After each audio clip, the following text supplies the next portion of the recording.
Irmãos, o Senhor me pediu para pregar hoje aqui sobre confissão de fé.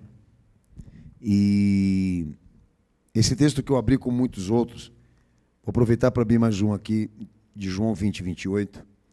Mas nesse texto de Romanos 10, nós temos aqui pelo apóstolo Paulo sendo tratado exatamente o que estava na primeira igreja, a fórmula confissional daquela igreja, no que diz respeito à fé, trazia uma definição importantíssima para dizer que aquela igreja de Cristo, o Senhor Jesus Cristo tinha autoridade sobre tudo aquilo que aquela igreja testemunhava e admitia na sua experiência. Tá? A fórmula confissional daquela igreja é que ela não fazia nada sem a autorização de Cristo e sem fundamentação nele. Alguns acham que confissão de fé está muito voltada para aquela questão da declaração pública de qual seria a preferência religiosa sua. Não é. É muito mais do que isso. O que testemunhamos testifica uma coisa: aquilo que admitimos na nossa sujeição. Eu digo na nossa obediência. Quem admitimos a nossa obediência, ele dá elementos para testemunho. Então isso é relativo. Na medida em que você diz que você crê em Jesus, que você o confessa como único Senhor e Salvador da tua vida, é relativo por quê? Porque é necessário entender e compreender aquilo que foi admitido na tua obediência, se realmente o que você pensa, o que você fala, ou até mesmo a tua forma de agir, ela leva os elementos messiânicos dele e, obviamente, dos seus ensinamentos. Então, confissão não é só uma declaração verbal. Ela também é uma formação. Ela é uma educação. Ela é um estado de consciência e de admissão. Tá? Alguns detalhes que o pastor eu vou falar aqui para os amados irmãos, mas antes, todos sabem que durante essa semana, a maioria dos evangélicos prestigiaram o fato da Reforma estar fazendo o seu aniversário, e eu vi inúmeras publicações, né, falando exatamente sobre isso, da Reforma protestante, e a importância que eles acreditam que a Reforma teve na história do cristianismo. Tá? Eu entendo que 90% daqueles que se denominam evangélicos são ignorantes, para não dizer burros. Eles não entendem nada do que eles falam, nada do que eles pensam. Tá? Mas por que o pastor está entrando nesse mérito? Porque a Reforma ela trouxe uma espécie de confissão de fé às igrejas que viriam depois, redigida. Uma delas foi do presbiterianismo, a tal confissão de Westminster. Há um detalhe importante. Eu olhei para ver se tinha algum indivíduo ali que dissesse alguma coisa sobre isso. Eu não vi ninguém em rede social. A Reforma, ela foi representada por uma base intelectual. Isso é histórico. E essa base intelectual, ela se autodenominava protestante maçônica anticlerical. Essa base intelectual, que representou a Reforma, orientou não só a Lutero, posteriormente também como Calvino, posteriormente também como todos os outros reformadores, como eles deveriam peregrinar os ensinamentos da maçonaria pela igreja. Ok? E como seria o esquema? A Reforma traria uma ênfase, valores e educação. Eles estavam criando ali uma espécie de mandamento moral, mas se renunciando a isso, a autoridade de Cristo no mandamento. É uma coisa, obviamente, difícil do pastor tratar com os irmãos aqui, não é o meu propósito, mas eu só queria deixar claro para vocês que se eu vou na história e consulto o que aconteceu realmente ali, naquela fase da aparição desses homens que se diziam bem intencionados com o evangelho, eu descubro isso. E é público. O que quer dizer que de lá para cá, todas as igrejas que têm base tradicional e levam a confissão redigida por esses reformadores, todas as igrejas são controladas pela maçonaria. Todas elas. As primeiras presbiterianas e batistas, eu venho dizendo sempre a vocês, presbiteriana, batista, Assembleia de Deus, todas elas, quando chegaram aqui na América Latina, eram templos maçônicos. E os primeiros pastores, maçons de 33º grau. Todos eles sabem disso. Todos eles. O que eu estou falando aqui não é novidade. Os mesmos que trabalharam na base da declaração da fé, do que diz respeito à reforma e preparar essa visão institucional da igreja para servir os interesses da maçonaria, que eu não quero entrar muito nesse tema, senão vou bagunçar a sua cabeça, foram os mesmos que instituíram a república, fizeram a Carta Magna, fizeram a Constituição, e isso mundialmente falando.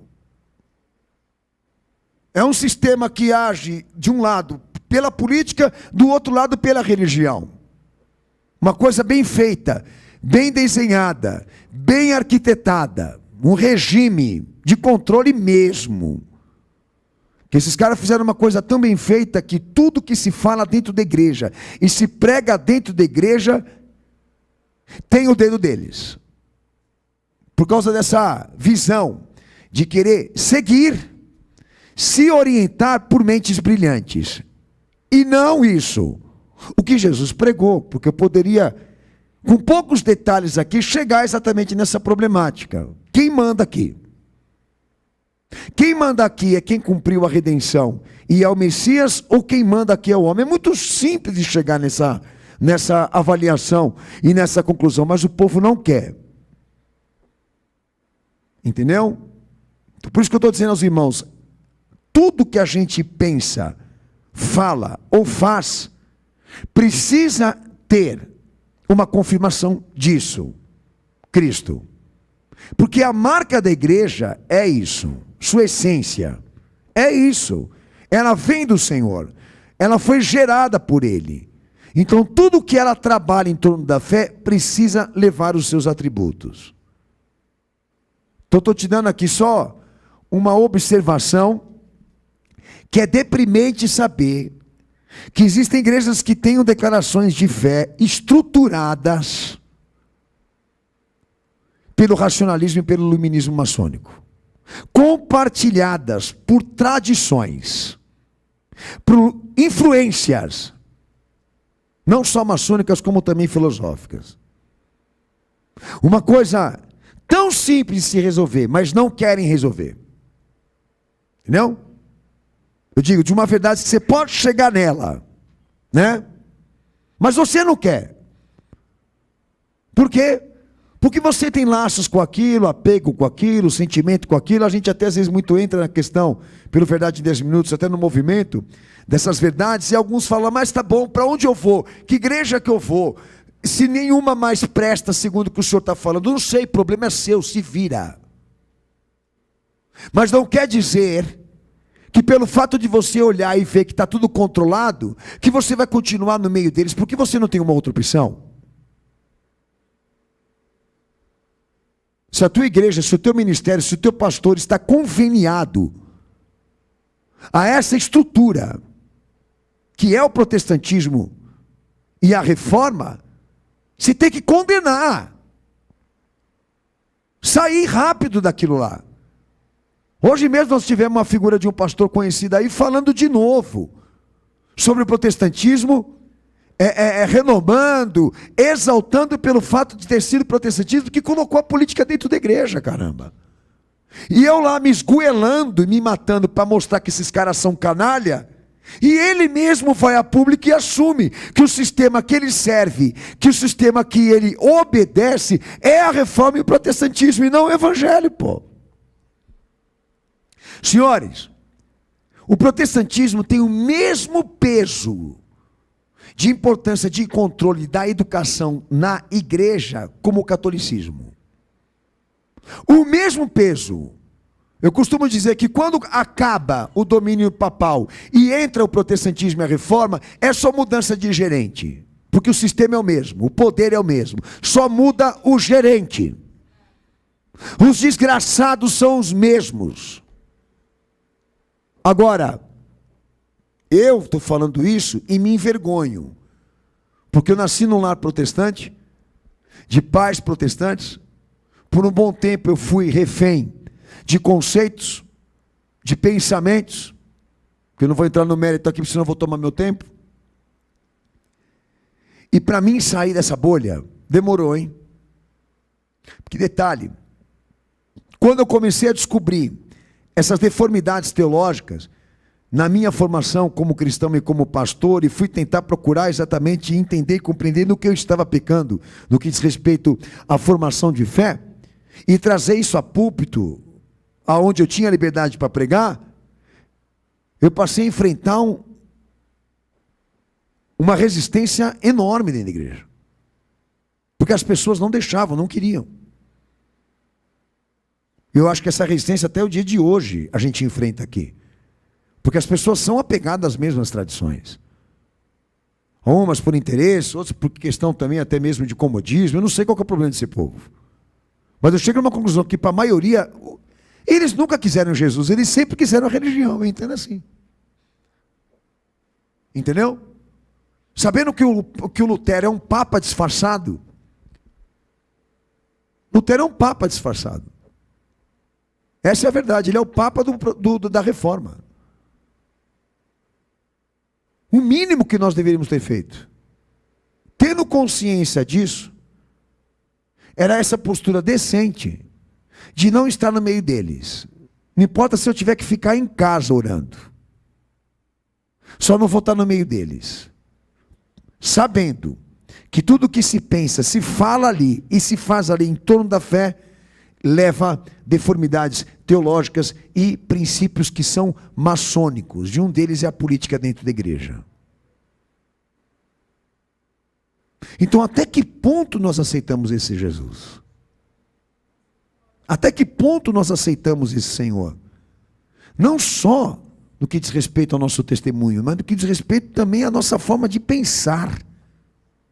A admissão, né?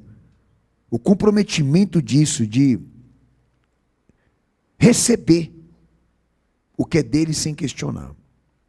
Então existem equivalentes de confissão. Essas equivalentes, o pastor, eu vou citar uma por uma aqui sem te cansar. Alguns já me escutam a pregar há muito tempo, então para você vai ser mais fácil. Outros que estão aqui talvez não tenham tanta essa facilidade. Mas eu vou tentar, devagar, te passar o que seria uma confissão de fé bíblica. Que Paulo deixa claro aqui, ela precisa ter a autoridade messiânica de Jesus. Em tudo que se testemunha nisso, ou se pensa nisso, deve ter atributos de revelação dele e deve ter suas definições.